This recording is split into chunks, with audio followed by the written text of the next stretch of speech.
This is He Knows Everything, bringing you that heat and far. We keeping a foot on the whoop, Deeks.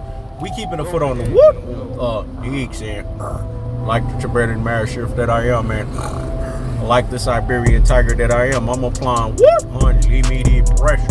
Because pressure does what? Heat versus pipes. It's very clear, man. This is why He Knows Everything is the natural born leader that he is, man. He has to lead you guys to the promised land. He has to lead you guys to the land filled with milk and honey. And what is that land that is filled with milk and honey? It's the simple of curing you of the pure beta supreme nature, the beta cuck male nature, the mama's boy pure beta supreme nature, and to get you into the invitation of an alpha nation. If you are not sitting here and saluting Errol the True Spence for coming out immediately after having a tear, after having an eye injury, this has been confirmed by PBC. This has been confirmed by 3 doctors. Let me say it again, 3 doctors. Then you're a Rudy Poo with a plum brain. You're a classic Doda and a troglodyte. You're an ultra fanboy with the ultra fanboy rhetoric. You don't deserve to talk boxing, let alone cover or say anything that's associated with boxing. What you need to do at its truest and its most properest levels is be who you are at your truest and your most properest level. An insecure and miserable as you know what in your life individual. Manny Pacquiao, AARP retirement Pac-Man style, wished Errol the True Spence well. You know why he wished it well? Because he saved himself from a bulldozing. He saved himself from a steamrolling. He saved himself from a plowing through. Manny Pacquiao right now is like this. I dodged a fucking bullet. Let me say it again. I dodged a fucking bullet. That's what Manny Pacquiao dodged. He dodged a bullet of tactical aggression. He dodged a bullet of technical punching placement. And he dodged a bullet of body snatching work. It's a levying onslaught of a punishment style. He dodged that bullet. And hence, because he dodged a bullet, he does not have to worry about Errol the True Spence. They call him the truth because there's no lies in his damn fist. We left the Mayweather era and we ushered into the Spence era. These things still reign supreme. If you're not calling Errol the True Spence a real champion, you're not a boxing fan. Because this is how you know that Errol the True Spence is legitimate. Why are you guys racing for him to fight the Chihuahua barking behind the damn fence? You're racing for it because Errol the True Spence is a super fighter. See, even in your in denial ways, you are admitting that he's a super fighter. Let me say it again. Even in your in denial ways, you are admitting that Errol the True Spence is a super fighter. Because if that was the case, why are you sitting here saying you need to fight Terrence Bud Crawford? Why would you say that if Errol the True Spence is not a super fighter? You would only say these things if Errol the True Spence did not showcase to you guys super fighting intangibilities. Let me say it again. You would only say this if Errol the True Spence did not showcase to you guys super fighter intangibility. But he has.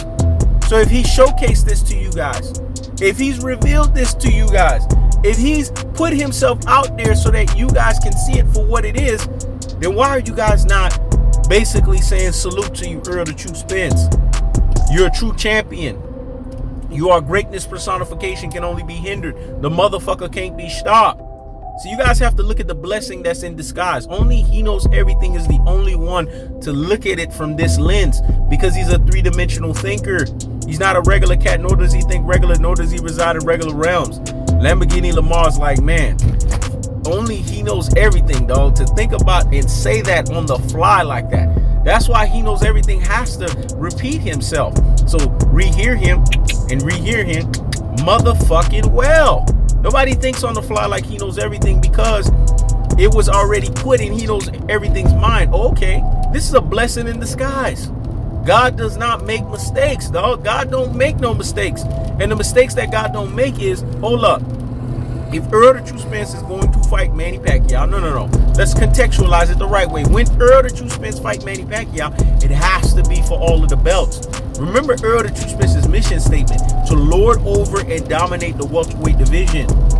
Fighting Manny Pacquiao minus lineal is not fighting Manny Pacquiao. When Errol the True Spence collects the WBA belt, which he will ultimately collect, Earl the True Spence will be a lineal champion. Then he can fight Terrence Bud Crawford, the Chihuahua, barking behind the damn fence, who has the last piece of the pie, the WBO, and hence Undisputed is a claim to fame. Let me say it again. Undisputed is a claim to fame. This is what we call delayed gratification. Let me say it again. It is delayed gratification because Earl the True Spence is going to come back. He's the rock star. He's the big fish. This is why the news is the way it is. This is why you see the Earl the True Spence fans are feeling the way that they're feeling and saluting him and giving him his respect. And this is why ESJ haters are what they are. Fake as fuck Earl the True Spence fans are somewhere celebrating.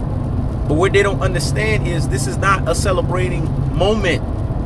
This is basically boxing itself. This year in the sport of boxing has been hurting financially. So Earl the True Spence not fighting Manny Pacquiao, although it's a blessing in disguise, which it is nevertheless, it hurts the sport because the forecast of the sport this year, 2021, does not get the biggest fight of the year.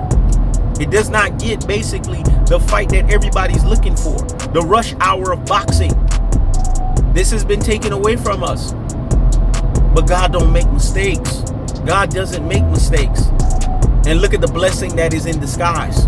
That Earl the True Spence gets to have now the full vernacular of what he stands for. When Earl the True Spence talks, he tells you, man down, strap season. Let me say it again. Man down, strap season. Beating Manny Pacquiao up.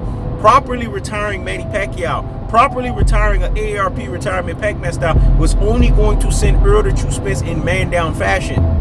Ring Magazine, what the fuck is that? But a WBA Super Championship belt? Yes. That's 3 fucking belts. That's lineal. Let me say it again. It's 3 fucking belts and it's lineal. And it puts Earl the True Spence in line to fight the Chihuahua barking behind the damn fence and Terrence Bud Crawford and clean out 147 the way that he's supposed to lord over and dominate the division the way he's supposed to. Manny Pacquiao needed to fight your Dennis Ugas. He needed to prove his worth. He's the one, after all, that lost the Super Championship belt. Let me say it again. He's the one that, after all, lost the Super Championship belt.